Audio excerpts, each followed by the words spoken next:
Welcome to Sharada corner. శ్రావణ మాసం వచ్చేసింది. సరదాగా నవ్వుకునే కథ ఒకటి ఇందామా?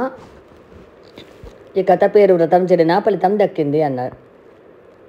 ఇదిగో మిమ్మల్నే, కాస్త ఇటు వస్తారా? వస్తా ఎందుకు రాను? రాకపోతే ఊరుకుంటావా? సంతోషించా మీ తెలివితేటలకి. శ్రావణం వస్తుంది, బూజులు దులపాలి, ఇల్లు సర్దుకోవాలి. నా ఒక్కదాని వల్ల కాదు కదా, మీకు తెలుసు కదా. ప్రతి సంవత్సరం మీకు గుర్తు చేయలేక చేస్తున్నాను. మీరు చెయ్యి వెయ్యనిదే ఈ పనంతా నా వల్ల కాదు బాబు. అయినా ఈ నోములు వ్రతాలు మీకోసమేగా. అవునవును, నాకోసమే. ఒక్క చెయ్యగా నేను రెడీ వేసేస్తా. చెప్పు, ఏం చేయమంటావో? ఆ స్టూలు వేసుకొని ముందు ఆ ఫ్యాన్ తుడవండి. నాకు అందదని తెలుసుగా. ఒక చేత్తో అవదు కదా పని, ఎలా మరి? ఈ చేతికి ఆ రెండో చెయ్యని సాయం చేయమనండి, అదే అవుతుంది.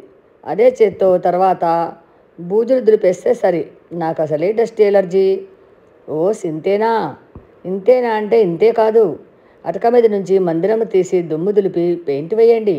ఆ పెయింట్ వాసన నాకు పడది. పున్నమి ముందు శుక్రవారం పూజకి రెడీ చేసుకోవాలి కదా. ఈ పూజలు వ్రతాలు మీకోసమే కదా.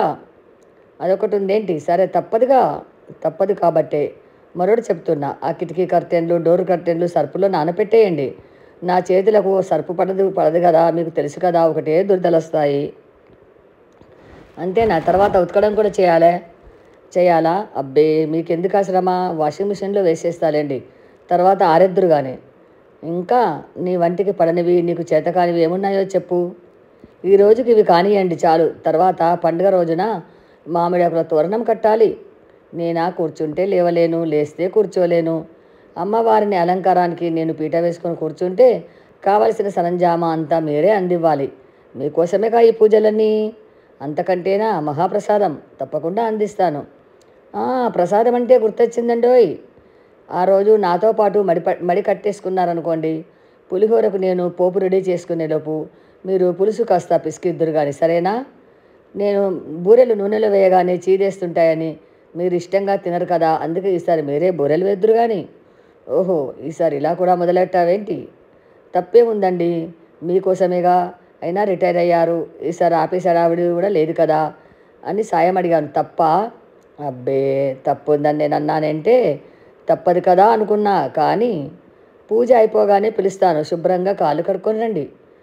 ప్రసాదం తినడానికి చేతులు కడుక్కోవాలి కానీ కాళ్ళు ఎందుకే? మీ కాళ్ళకి దండం పెట్టుకోవాలి కదండి. ప్రతి సంవత్సరం మీకు గుర్తు చేయలేక చేస్తున్నాను.